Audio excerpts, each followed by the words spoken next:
Good morning. It's time to wake up and start your day off right. Good afternoon. Don't worry, the workday is almost over. Good evening. Time to kick back and relax. Good night. We'll try to keep it down. You can listen to Vaguely Scientific anytime.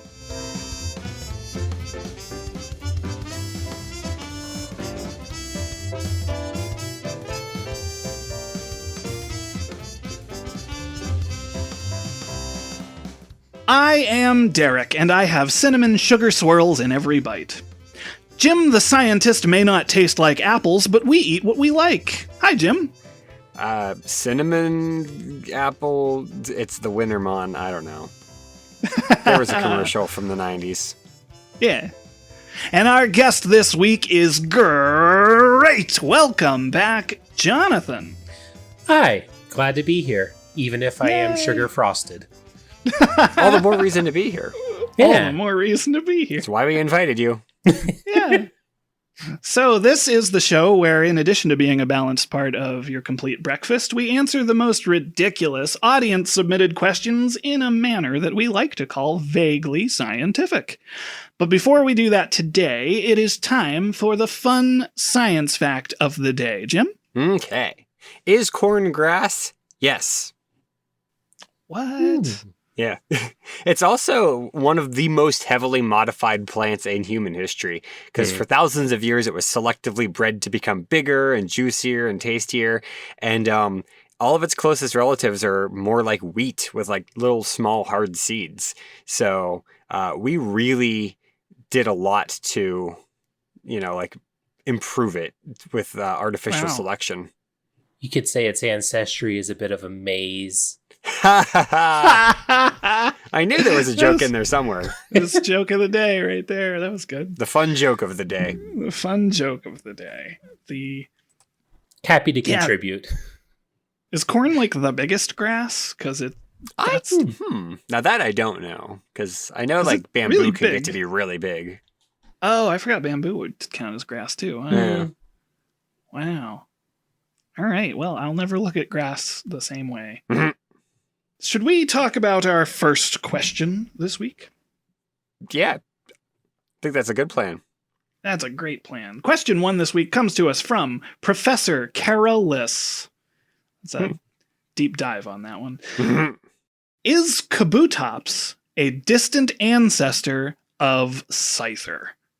Now, these are Pokemon. It's true. I suppose I'm going to request that Jim puts a picture of both of these Pokemon in the show notes. Oh, yeah. I mean, I can even link to Bulbapedia in the show notes. Oh, nice. I love Bulbapedia. It is great.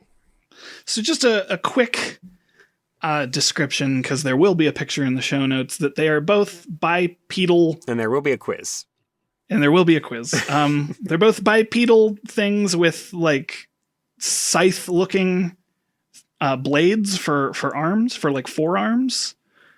So they do kind of look similar in structure, which is why I assume the question was asked. Mm-hmm. What do you fellas think?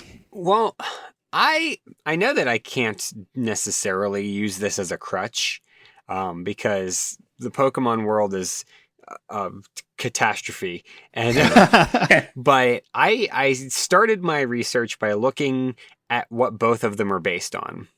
Oh, okay. Mm-hmm. Based on their looks, I would assume that Scyther was based on a praying mantis, and Kabutops was probably based on a trilobite, especially since Kabuto looks pretty much like a trilobite. And so if those two things are true, then technically technically Kabutops wouldn't be a distant ancestor of Scyther. But trilobites and praying mantises are both arthropods, which is tangentially related. I mean, that's like, because like arthropod is a phylum. So it's like saying, fish and humans are related because they're both in the phylum Chordates. Right. So related very distantly in a large, grouping, a very high level grouping of animals. In the same way that humans are the hagfish of lizards. Yeah. Yeah, exactly. Yeah. I was prepared for this. So it's interesting that I missed that one step with arthropods because I just assumed praying mantis were insects and then crustaceans aren't insects and the whole 9 yards with that. Mhm. So it's just this one extra step that I didn't go Ooh. to. Well, because the weird thing is that trilobites aren't they're in their own class. Right. And it's actually just a straight up extinct class. Like, yeah, nothing's left. I'm going to give this away now because I considered saving this until next April for our April Fool's thing, and I vetoed it because I really just don't understand it well enough. But I'll bring it up now. I saw a video by a zoologist YouTuber that I like to watch. He has a channel called Clint's Reptiles, but he talks about more than reptiles. But the latest video that I watched of his was talking about how there are some people now suggesting that butterflies are a connection between insects and crustaceans.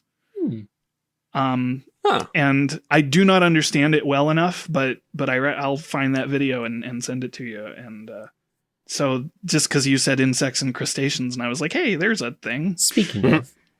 Yeah, I mean, those two are relatively... But, I mean, trilobites are not even, like, crustaceans. They're just straight up their own thing, which I think is really interesting because they don't look that different.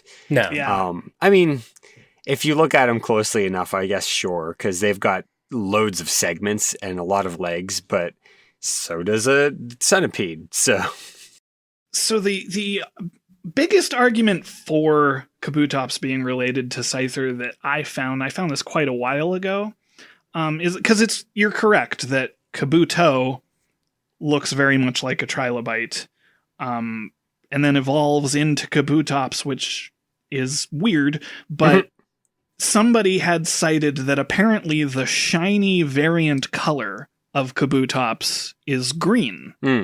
Yep. So there is a similarity in what Kabutops looks like and what Scyther looks like. But I was ultimately going to say no, regardless. I was ultimately going to say that Kabutops was not an ancestor of Scyther. For a few reasons. Kabutops is apparently a water rock type. Oh, yeah. And Scyther is a bug flying type. And the shiny connection, the green shiny form of Kabutops, I don't think is such a strong connection because apparently, and I didn't know this until recently, Scyther evolves into a red thing. Oh, yeah, Scyther. It's like completely, colors don't matter. Yeah. The other thing is that in Gen 2, when shinies were introduced, like, I don't know, probably like half of them are green because that's just what the Game Boy could handle. Oh, okay. I don't know if it's like half, but a lot of them are green. Yeah. So, first side note, there's another evolution for Scyther called Cleavor. Oh, No, yeah, that's new. Yeah. I hate it. It's just rock axe thingy. It's got big axe arms. Yeah, he does. I just like Scyther. I leave it alone. Scyther. I like Scyther, actually, the best of the three. Scissor's fine. It's got But pinchies. it's no Scyther. So how about this? So Derek went the first route that I was going to go for, in the case for Kabutops being an ancestor to Scyther. So Pokedex entries always seem to be really detailed and really interesting, if a little bit creepy. Oh, yeah. Like the balloon that drags children off into the netherworld. Exactly. That's the one I know, yeah. Drifloom. I think the Sandcastle one, too, is like... Oh, yeah. Something about haunted souls that I can't remember offhand. It's just like kind of unnerving. And then there's just Mimikyu in general. Yep, Mimikyu is really weird. Is that the little sock puppet Pikachu? Yes. I love that thing. It's so cute. Gengar is another one that's not quite as bad, but it's still, he does eat dreams. Yeah. Yeah. Okay, so anyway, a couple of Kabutops' Pokedex entries actually reference that it started to evolve to be on land. So I think the original ones were in Ruby, Sapphire, Emerald, that generation, where it says Kabutops swam underwater to hunt for its prey in ancient times. The Pokemon was apparently evolving from being water-dwelling to living on land, as evident from the beginnings of change in its gills and legs. Hmm. So I find that that's a really fun piece of like, oh, it did try to be more land-based like Scyther is. Mm-hmm. There's another one in Ultra Sun. Its Pokedex entry is Kabutops' Pokedex entry is its body began to change so it could function on land, but didn't adapt in time and went extinct. Oh. Ah. Well, that makes me think maybe it's not related because it just died out. Like the Trilobite, apparently. Or there's another little offspur of it that did manage to survive, and that's what eventually became Scyther. One of the things that drives me nuts about the fossil Pokemon is that they don't have any kind of link to any modern Pokemon. Yes. Like, they just exist in a vacuum. Like, there's nothing that is modern that could be Ammonite. There's nothing that is modern that could be like Ramparados or anything like that. It's just, these are things that are dinosaurs. And it's like, Interesting. Really interesting that you say that, because I was going with an angle that I think I don't have a lot of support, because there's a lot of conflicting lore over the years of Pokemon. Yeah. But I was looking up various origin myths of the Pokemon games.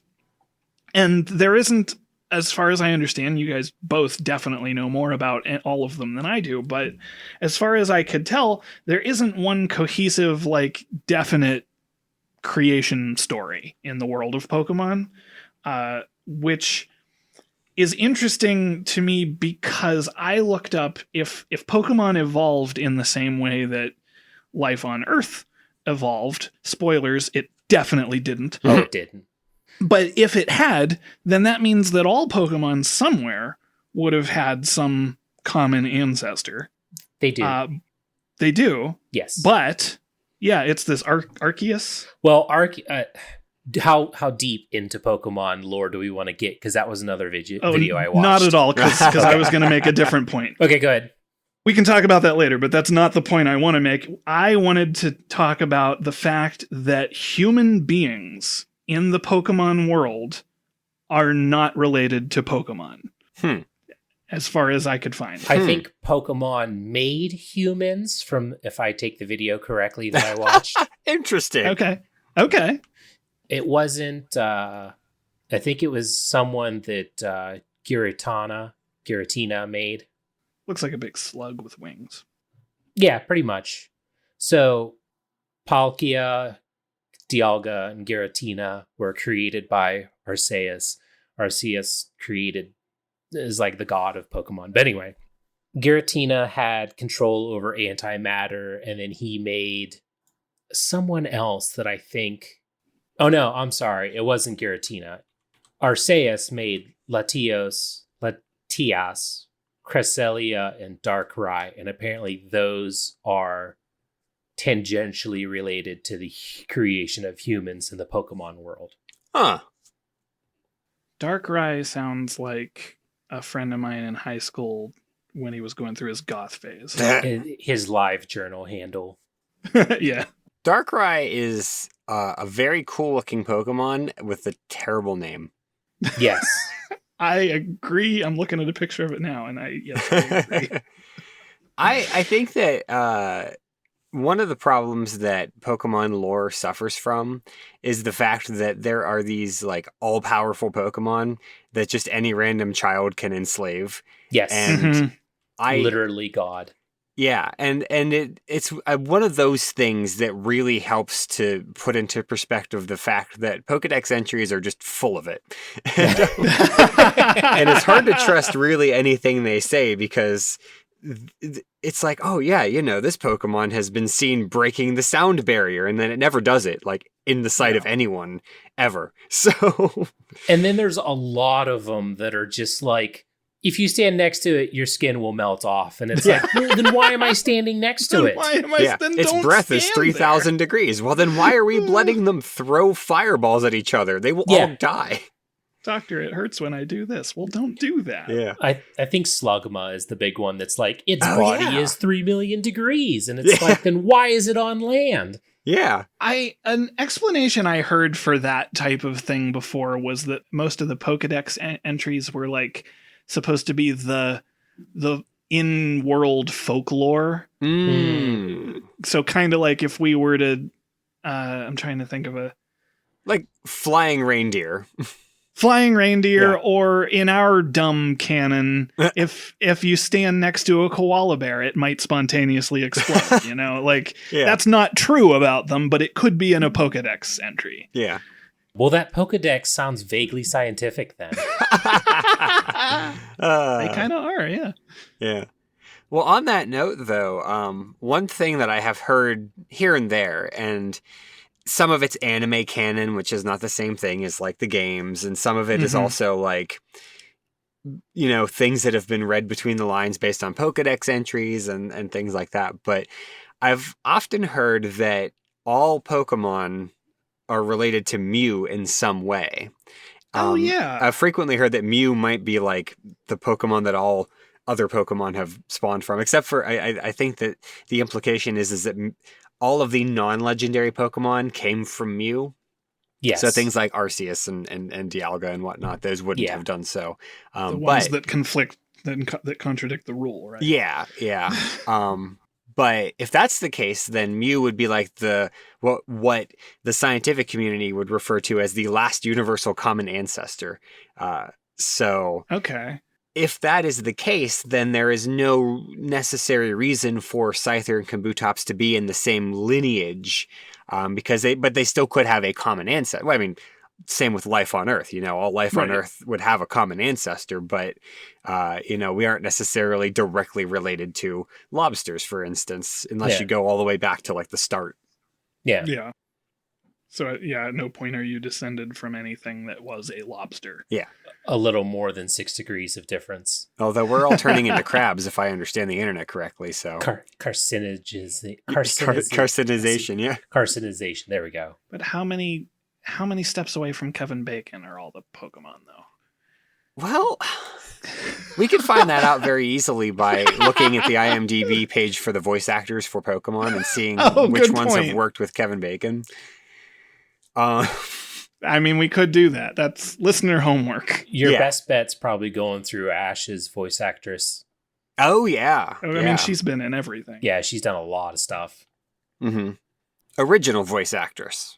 Yes. Yeah.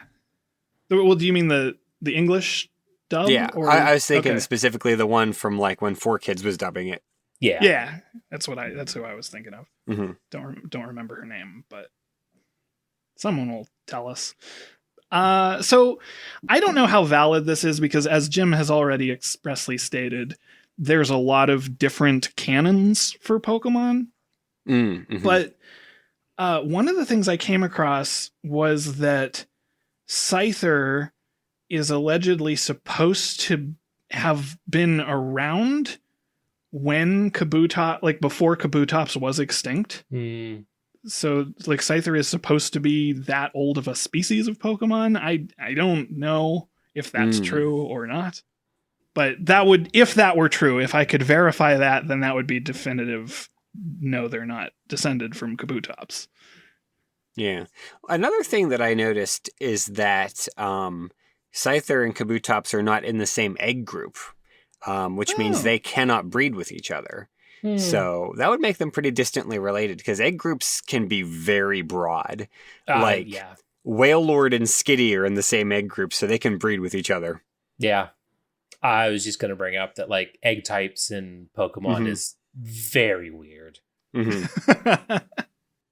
Pokemon in general. So yeah, that's my ultimate conclusion is that pretty much all Pokemon types, like Jim, you're saying Ammonite and Kabutops and the other ones that I don't know, kind of Tortuga. exist in a vacuum because there isn't like a modern thing that could have been related to them. And I'm kind of coming to the conclusion that based on the fact that Pokemon evolution does not work like the real world theory of evolution, I think a lot of these Pokemon species exist in a vacuum. Yeah.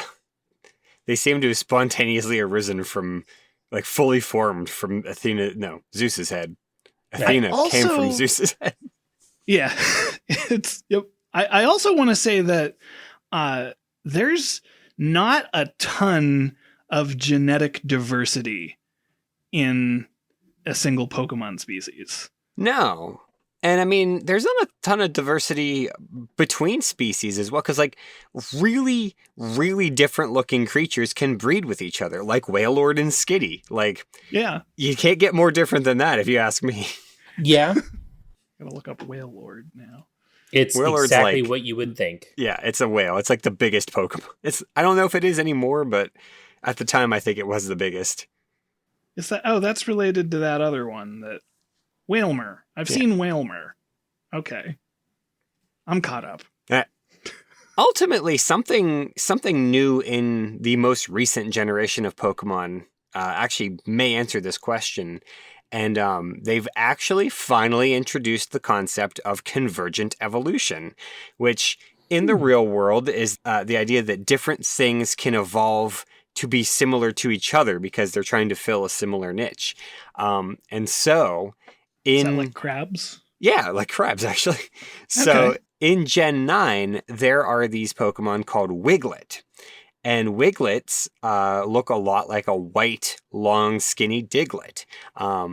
But according to the lore of the game, Wiglet and Diglett are not related at all. They just happen to convergently evolve to look similar because they fit into similar habitats. Diglets tend to live in like the mountains, and Wiglets are more of a beach Pokemon. And also, there was what's called I think it's called Toadschool, which is very similar to Tentacool. Looks the same, except it lives on land and its little things are legs instead of tentacles, and it runs away. I don't know what type it is, actually. I don't know if I ever caught one, but the idea is that these things evolved to look similar because they sort of fulfilled similar habitats, and they're not directly related, so... I hate this Pokemon. What, Wiglet or Toadschool? Toadschool. I just looked up pics. It's a tentacle, but it's walking around on feet. Wow. I got very mad at it because it's extremely fast, and I had a hard time getting them. That is really weird. It's not a great look. I was like, they just reskinned a tentacle. Yeah, it was not my favorite Pokemon, but okay. But I think in a lot of ways that would be my answer, is that I think maybe it's just convergent evolution. There is some niche out there in the Pokemon world where having knife arms is the way to go, and I mean, if it's going to be any world, it's going to be the Pokemon world. Very true. Like, people need knife arms there. I mean, I wouldn't be strictly opposed if I had no arms and I had the choice of knife arms. I'd be like, all right, sure. It's either Pokemon World or Cyberpunk. Ooh, Those are the only time. No. Evil Dead. Oh, yeah. Okay, touche. Evil Dead would be good. Well, with our first question out of the way, I think it's time for... Today in Science History. On September 27th, 1908... the first Model T Ford left the factory in Detroit, Michigan. The Model T was introduced commercially a few days later on October 1st. It had a 20-horsepower four-cylinder engine, with versions starting at $850, which by today's standards would be just over $28,000. Ford continued manufacturing the Model T until 1927. And during that time, they refined the process from taking over 12 hours to just 1 hour and 33 minutes. By the end of its run, a Model T left the assembly line every 24 seconds, meaning that by 1927, over 15 million had been produced. I don't know if this one's apocryphal or not, but I've always heard that the Model T came in any color you want, as long as the color you wanted was gray. Oh, As long as I read about that too, the reason most of them were black, I guess, was that they used to come in different colors, but when they wanted to streamline and make it as efficient as possible, they found that black paint dried the fastest. Yeah, I always heard that quote in one of the Civilization games. I can't remember which one, but it was like the quote that was read for when you discovered the combustion engine or something like that. Nice. So we have a second question this week, as we often do. So question 2 this week comes to us from Anne.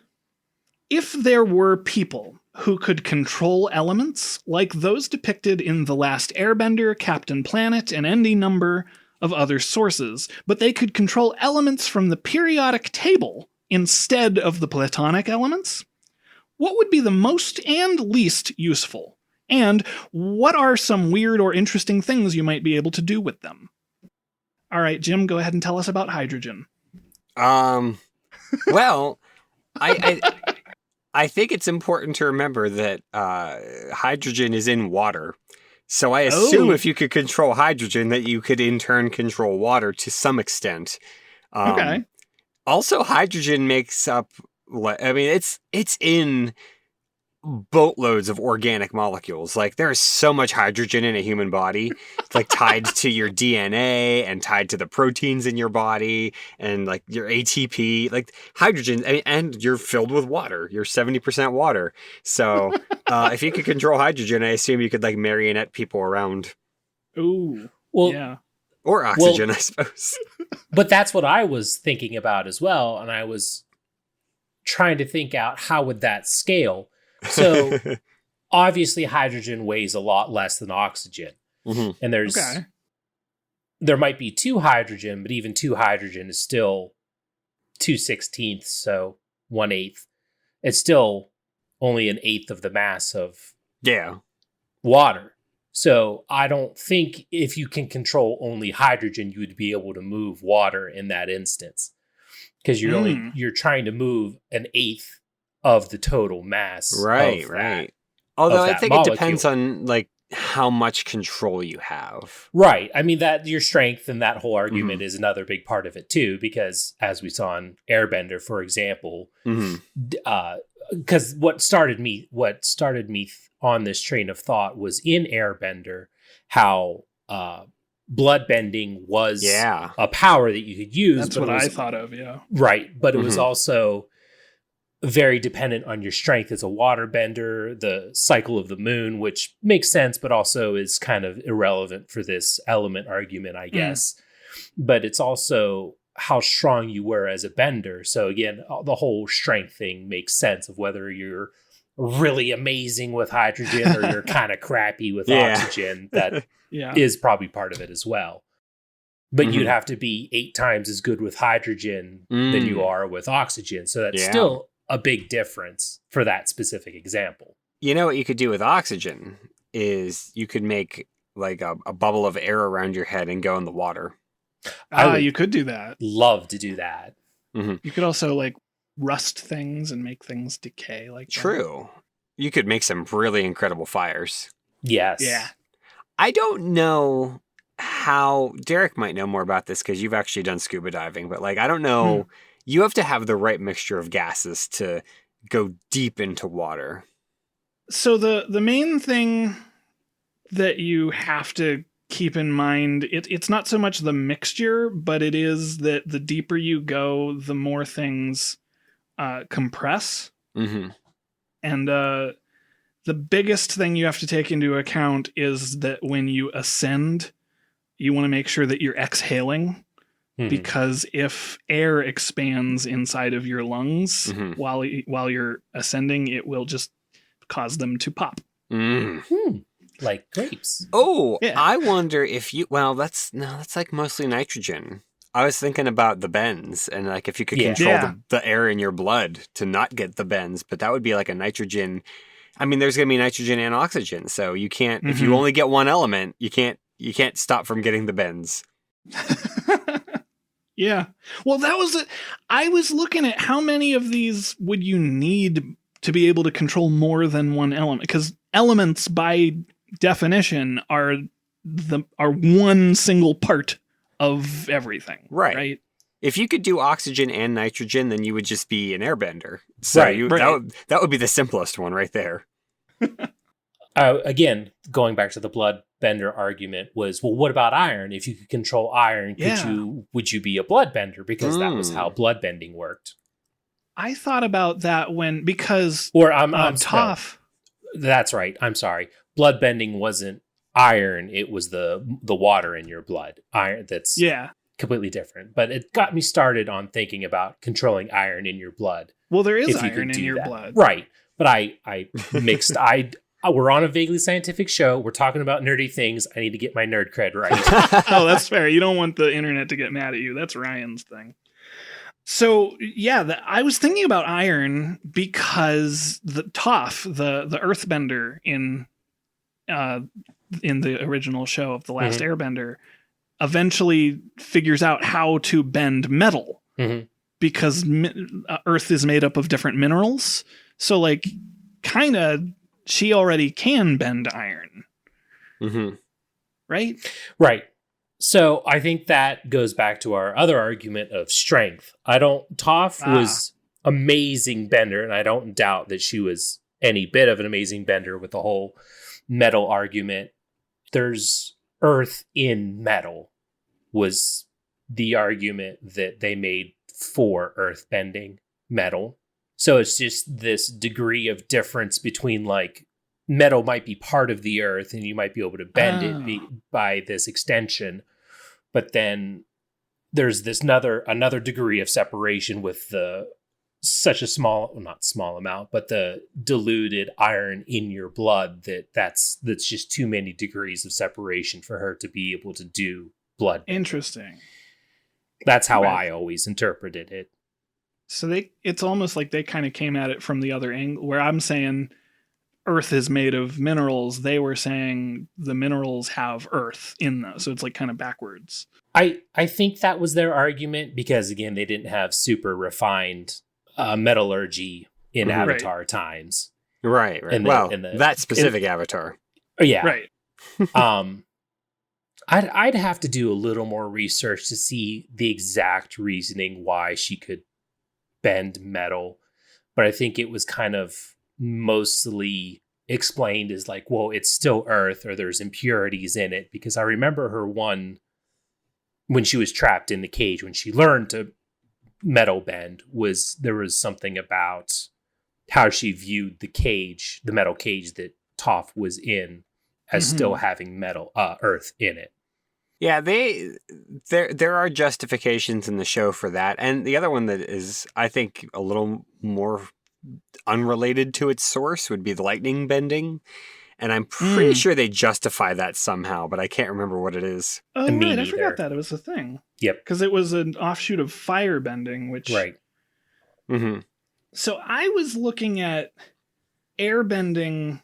Lightning bending would be like a combination of air bending and... Like, I don't think fire would necessarily factor into it if we were... If I might be going out on a limb, and I might be explaining it myself, as in headcanon, but I think the argument was that fire bending was more of like energy bending, if you will, because fire is an exothermic reaction, and then lightning is just more energy. Interesting. Which kind of also explains Iroh's like redirection technique he tried to teach Zuko's. That makes sense. Here's what I did with this question, because there are a lot of elements on the periodic table. A lot. Yeah. I don't Here's know what I did. I looked at the periodic table and I picked a couple, and I was like, these look like they could do a lot of damage. Yeah. Okay. I have another one too that are we specifically only able to control define your parameters sort of argument? I made superheroes is what I did. Oh, so nice. I took some liberties with like whether or not they could control other parts of the, like if they could add the elements to things. So I just have a few that I'll rattle off, but feel free to interject some things. So the very first one I wanted to mention, because this is an idea I came up with when I first read this question. We've had this question on our list for a while, probably like a year or something. But so I had this idea of this guy who is just like a goofy banana farmer. And he wears a big yellow suit, and has a big letter K on his chest. Yeah. And he has the superpower to make your blood pressure stable, and also make you feel energized. And also he can make things spontaneously explode. And his name is Potassium Man. Yeah. And he has the most mundane, stupid powers, except he can also make things explode. If he needs to. Is his nickname Cam? Is that a thing? I don't get that reference. Cam. I get it. K-Man. K-Man. It made more sense in my head, but now that I said it out, potassium symbol is K. And I was like, K-Man. Oh, Cam. yeah. That's why part of the lore in my head of this character is that people don't understand why he has the letter K, because he's known as Potassium Man. Yeah. And he has to explain, because that's the atomic symbol of potassium. And they're like, what? No. I really wanted to try to find really fun ones like that, but I discovered that a lot of the really interesting ones, like uranium, for instance, or mercury, they're really rare. So you're not going to just be able to be like, hold your hand out, and all of a sudden there's like a big spray of mercury coming out of the ground. Yeah. So that's kind of I noticed that about that, like, if they're rare and you're bending them, they need to exist for you to bend. So that's where I was like, stretch the rules a little bit. And for mercury and or gallium, it's just the T1000. Ah, yeah. That makes sense. Liquid metal that can form into... I found another one, though, that I think this one's kind of neat, and it's a bit obscure. Vanadium, which is used in a lot of steel alloys. So creating, basically tempering steel. And just my idea with that is a character who can use vanadium to bend metal around his body, creating weapons and armor. This is, I'm stretching the rules, but that's... I wanted to stretch the rules more anyway, so that's fine. Oh, you know what? In a similar vein, not quite as cool, but perhaps a little bit easier to find, would be aluminum. Oh. Because aluminum is super common. I bet you could probably just hold out your hand and like a thing of aluminum would shoot out of the ground. Yeah. I don't know if it's like that common, but it's common enough. Like, or you could just go to like a vending machine and just lift all the aluminum cans up and then have them come down, and you don't have to pay anything. Yeah. What are chip bags made out of? Some kind of metal, right? That's a good thing. What are chip? Every time it's like, it's got to be metal, right? My mind always goes to the Mystery Science Theater 3000, This Island Earth movie. Oh, no. What are these pages made of? Some kind of metal? No, sir. It's paper. So chip bags are made out of biaxially oriented polypropylene. Well, that's more than one element. Never mind. It's a polymer, a multiple layers. I was going to say, that sounds plasticky. That sounds polymer. Thermoplastic resin, yeah. Well, that's not a metal. And it's certainly not an element. You can't bend it. You can't bend chip bags.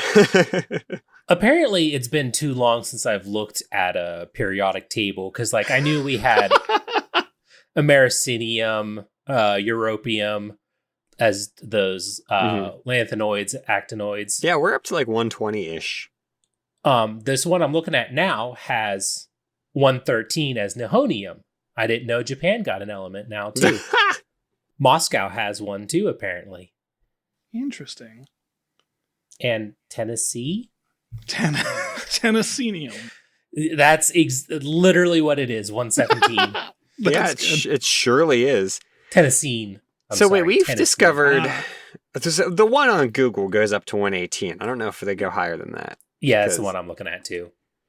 Because if it goes remember higher being, than like, that, synthesized. where is that going to end up? Is that going to become a third series at the bottom? No, it would start over on column 1. Weird. Yeah. If it's on the right, it has to be like a noble gas. Right? Yeah, So 118 it would has be a noble gas. That's where it's on. It's in the table, but I guess 119 would loop back to the first column. There we go. I've exhausted my knowledge of chemistry. Yeah. Yeah. Well, since I'm here, I think copper would be an interesting choice. I have an idea for that. Yeah. Yeah, That because one would be fun. yeah, Like all wires. Wires. So like that was the like rule bending I wanted to do. Is like, so we can control elements, but how much further does that go? Do you control specifically, like say for carbon, you control 6 protons, 6 neutrons, and 6 electrons? Like, is that what you control? So can you add to it and then make nitrogen and you can't control it then? But like, by that same argument too. I think since elements are proton delineated, I think that you control the proton, and then like whatever isotopes you might have, like carbon 13 or carbon 14, you can control all the carbons.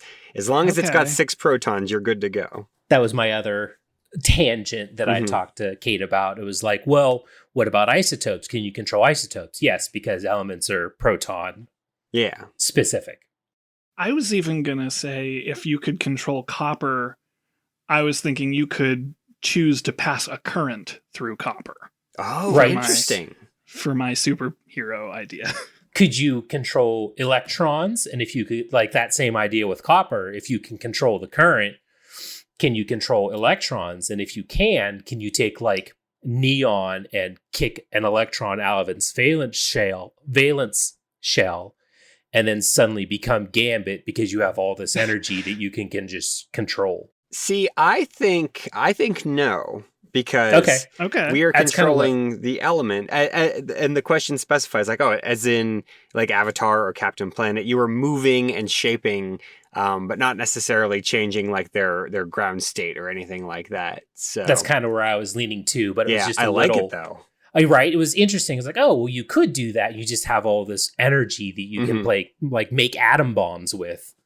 So we've hit on a major discovery, which is we've discovered why comic books are stupid. I feel like that was something we knew. Yeah, but we've explained it. We've explained why. I think that there is, however, the option of trying to work out which elements might give you some fun chemical reactions. Like if you were able to control like chlorine, for instance. Oof. Well, like, I mean, really anything reactive. So like oxygen, like if you could just make a pure oxygen environment in your living room, like you said, it would rust things away. It would oxidize things. It would be bad for your fires. Fluorine, chlorine. Or good for your fires. It would be good for everyone. Your fires. Bad for your electronics. So many of those things spark. Yeah. Oh, hey. Electronics. Now, here's one I was thinking about, and that is lithium. Oh, that's not where I was going, but okay. So I was thinking, and I feel like I just sort of stabbed myself in the back with this one, because I was thinking, if you could control lithium, can you control how your battery charges? Because that is a chemical reaction. So sort of like, to what extent can you control the chemical reaction of, whatever your battery is made out of? Okay. Which are lithium. Yeah. I'm going to argue, I mean, based on the way we've kind of just tackled it, like rules as written, the way the question is worded, I would say no. But like, I also think as a fun writing exercise, thought experiment, you're making more of a character who is themed on the capabilities of this element. Yes. Right. More than specifically they bend this element like Avatar. Yeah.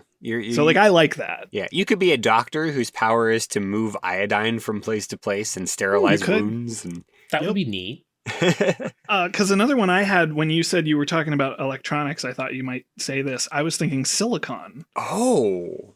Silicon is like another super common element. It's rocks, it's your electronics, it's sand, it's glass, it's in everything. So, but then it also goes back to the whole, well, if one piece of silicon is in this. Does that really translate to a lot of control or accurate control? Another one with that was carbon. Is like carbon, like that would be human bending. Is that just that'd be life bending. We're carbon. I was thinking carbon in my superhero roster that I was coming up with. Carbon would probably be like the villain. And they don't have like a super creative, unique power, but they can just make people stop being alive. It's like just on a cellular level, anyway. Right? Yeah. That actually made me think just now of phosphorus, because ATP, which is what carries energy throughout your cells, is adenosine triphosphate. And when it uses up its energy, it becomes ADP. It becomes diphosphate, and then it loses the third phosphorus, and that phosphorus goes and presumably gets recycled because it goes back through the Krebs cycle and whatnot. But if you were a phosphorus bender and you were able to like move all of the phosphorus, like the loose phosphorus in someone's body to like their foot or something, they wouldn't be able to create more ATP because all the loose phosphorus would be gone in their foot. Interesting. And you die. It would probably take some time. Probably not as long as I assume. There's a lot of ways you could use these powers to. There's a lot to unpack. Die. It would make my job at work a little bit easier in one of the tests I have to do.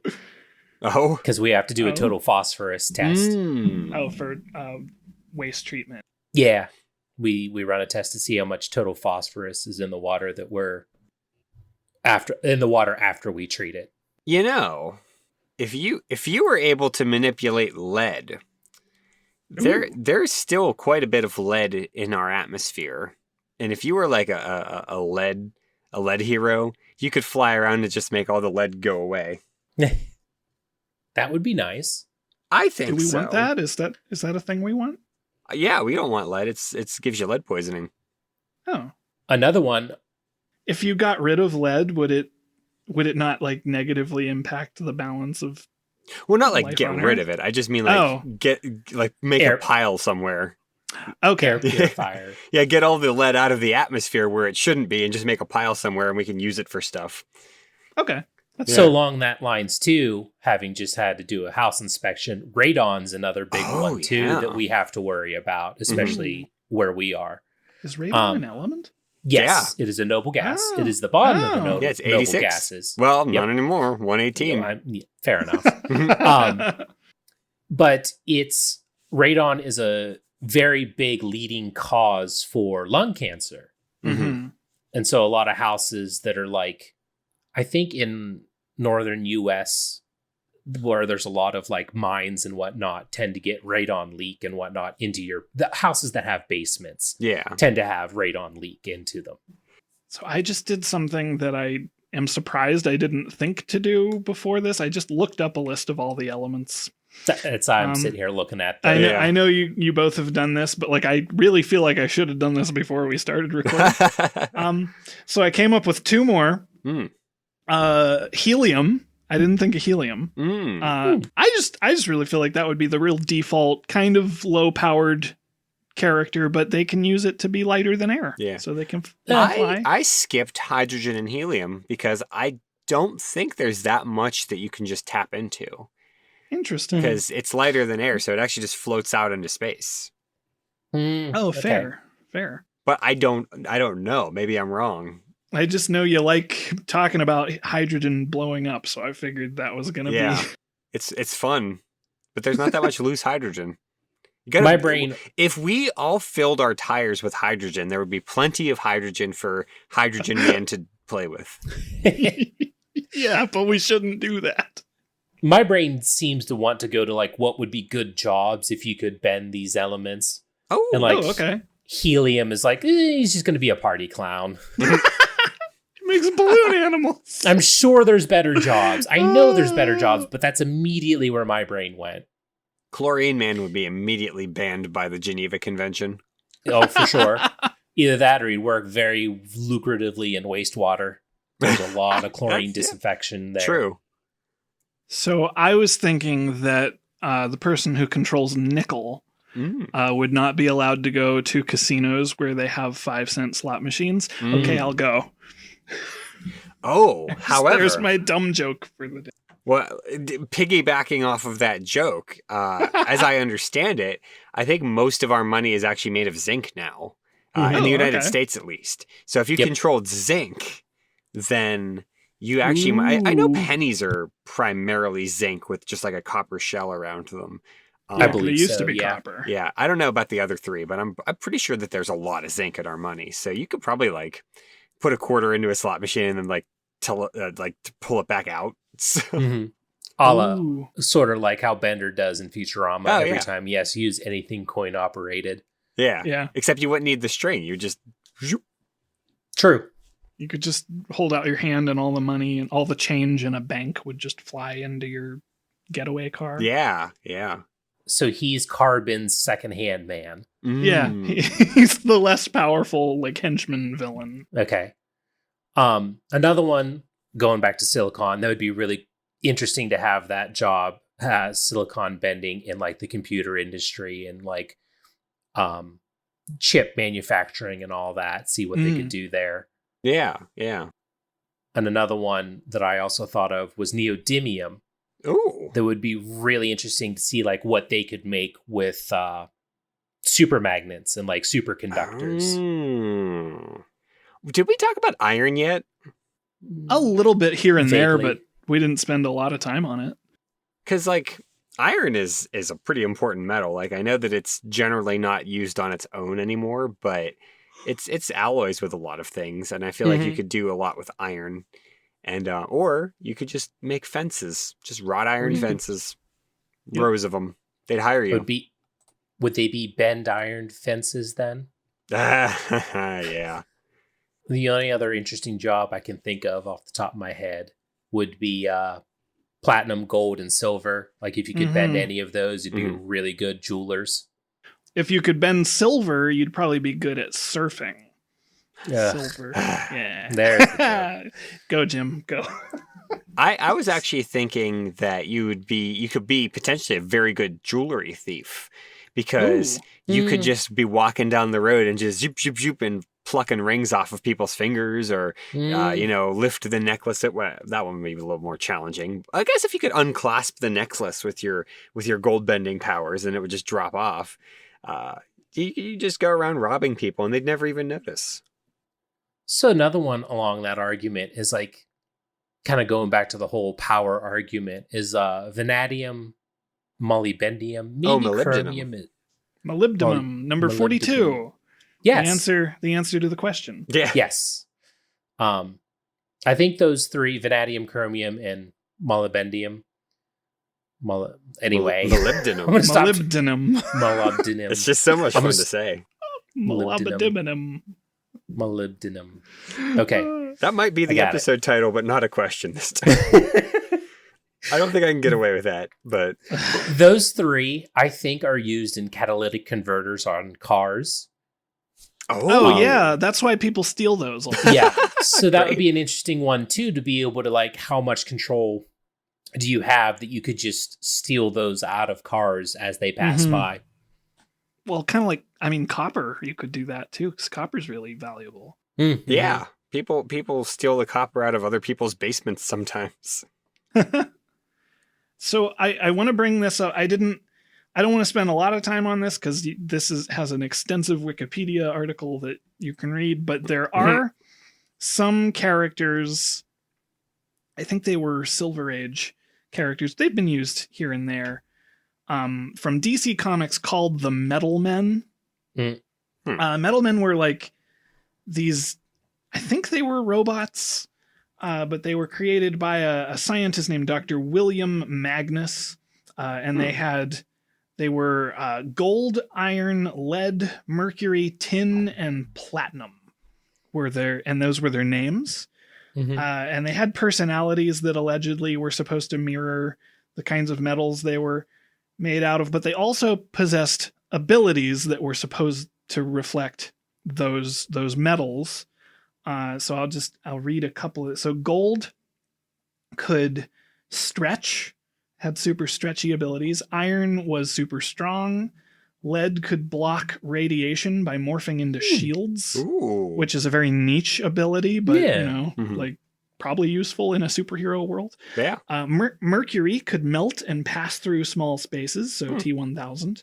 Hmm. And platinum and tin could also both stretch and flatten or spin into fine filaments, is what the Wikipedia article says about their powers. Which I feel like gold, I feel like that's the same ability, but okay. Yeah. So I figured we'd just be remiss if I didn't bring up that those existed. Yeah. I mean, sounds like Silver Agey. Yeah. Yeah. The only one more job I thought of that would be really interesting is if you could control plutonium, you would be really good in nuclear reactors. Yeah. But then also, how far do you have to be away to control it? Because then if you're like right next to it, you're going to irradiate yourself, and you're going to die. Oh, yeah. Good point. So if it's at the bottom of the like containment pool, I think it's fairly safe as long as you don't go in the containment pool. Yeah. I do have one more question for the good of the order. Okay. So if you were to Captain Planet all of these things together, what do you think would happen? I have a guess, but I want to know what you all think. I want your guess to be everyone would probably die, because that's... I don't know about everyone. With your powers combined, I am here. Yep, those are all the elements. I don't know. What I don't have a guess. So if he has the power of all elements, do more elements get added on as we find new ones, or or do we just ask him, hey, we what haven't can you unlocked control? him yet. Okay. We got to find all the elements. We got to get first. all the way up to 150. Got to catch them all. Got it. Damn it, Jim. That seemed like it was so obvious, but none of us got it. My gut would say that there would just be a giant explosion as the uranium, neptunium, plutonium came together, and they just reached critical mass right away. That would be my guess, that there would be no superhero. It would just be a big explosion. Well, okay, now I'm thinking this is my vaguely scientific response to that question. If all the elements came together in one condensed place, it would be a black hole. Depends on how dense That makes it is. sense. Oh, yeah. I think it would be pretty dense if they were all formed into the size of a human being. So wait a minute. Oh, you mean all the elements, not like just... Yes. Because I was thinking of like in Captain Planet, they just the beams from the ring. It's not like all the Earth on Earth goes into Captain Planet. Yeah, no, that's the way I wanted to interpret it. Oh, so all of I got you. Yeah, all the elements condense, and it's just it's just a black hole happens. Oh, that would be the worst superhero. Just a literal black hole. Yeah, She's the worst. Wouldn't save anyone. So the Captain Planet argument with he can control all the elements, we easily know who his villain is too. It's just antimatter Captain Planet. Yeah. Captain Pollution, who can control all antimatter. Yeah. Yes. Yeah. It would be really bad if Captain All of the Elements fought Captain Antimatter, because as soon as they touch, as soon as like one of them punches the other, they just annihilate, and it would destroy the solar system is what it would do. I think there's your title of the episode. Captain All of the Elements. Captain All of the Elements. All right. Well, listeners, let us know this week. How hard would it be to catch them all? I don't know. That was my favorite time. They have these at some museums and science centers. I've seen one before. I think it was at the Griffith Observatory. But they have these periodic table cases where each box has like a little sample of the element. And I think they only go up to like, I don't know, I want to say lanthionide series. I forget which one's the bottom. I think they go up to like the end of that row because they become increasingly difficult to synthesize. But they had like a little teeny bit of uranium, and it's inside of the glass block, so it's not going to hurt you. But I love those. And I've seen those. So the Griffith Observatory caught them all. Nice. I've seen ones that you can buy commercially that obviously don't have any of the radioactive ones. They just have the radioactive symbol. Those cowards. I didn't know there was Right? Exactly. Now I want the real one. Well, all right. Let's go pull a heist at Griffith Observatory. Yeah. Okay. That's what we're doing this week. So you may catch us next episode, listeners, unless we're all in prison. Yeah, because they've caught us. Because they've caught us. Yeah. Yeah. Jim, do we have any listener mail before we derail again? We do. And as always, if you have a question, if you want to send us listener mail, you can email us at feedback@vaguelyscientific.com. Comment on our blog. You can like us on Facebook. You can tweet at VaguelySci. And this email comes to us from Veiny Dog. It's not about a specific episode. I assume they couldn't find it. But the email says, a long time ago, Derek complained about a song where the lead singer counted up uno, dos, tres, catorce, but none of you knew what the song was. I'm here to report that it's Vertigo by U2. Now you can listen to it on repeat. Uh-huh. I wonder if that is the one I'm thinking of. Yeah, I have to listen to it because I like U2 from time to time. Oh, I like you too. I know one song by them, I think. I think I know 3 or 4. I've never really dove into U2, so I can't say that it's like, I only like these specific songs, so who knows. I know With or Without You, and then I definitely have heard others, but I couldn't at this Bloody point. Sunday. I may have heard that song. Sunday, Bloody Sunday. Well, I'm not familiar with that song anyway, so. That's right. That's fair. Yeah.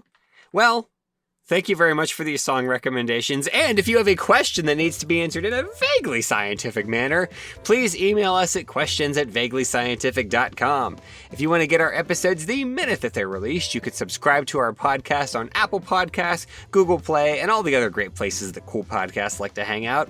And subscribing and leaving feedback really helps us out, and so does telling your friends. And make sure that your friends know that the correct pronunciation is nuclear. Our vaguely musical intro is composed by Anthony Pizzelli. And don't forget to check out our merch store over at vaguelyscientific.threadless.com. There's that new Brain Forest shirt that just came out. Yeah. And if you've got a brain forest, you can advertise it to all your friends. You can.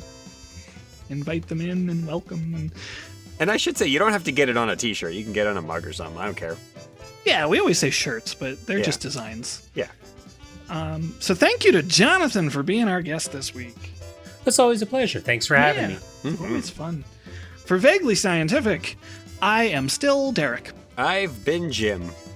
And I'm John. Yay! He likes it. Hey, Mikey. Toodaloo. Cereal. See ya. I don't know why. Cereal later.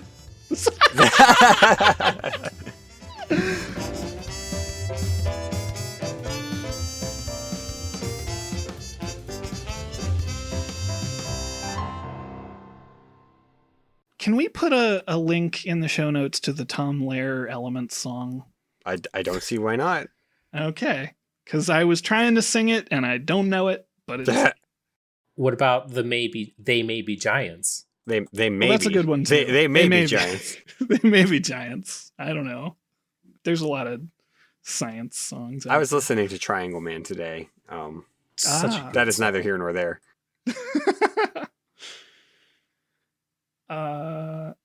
I've lost the plot.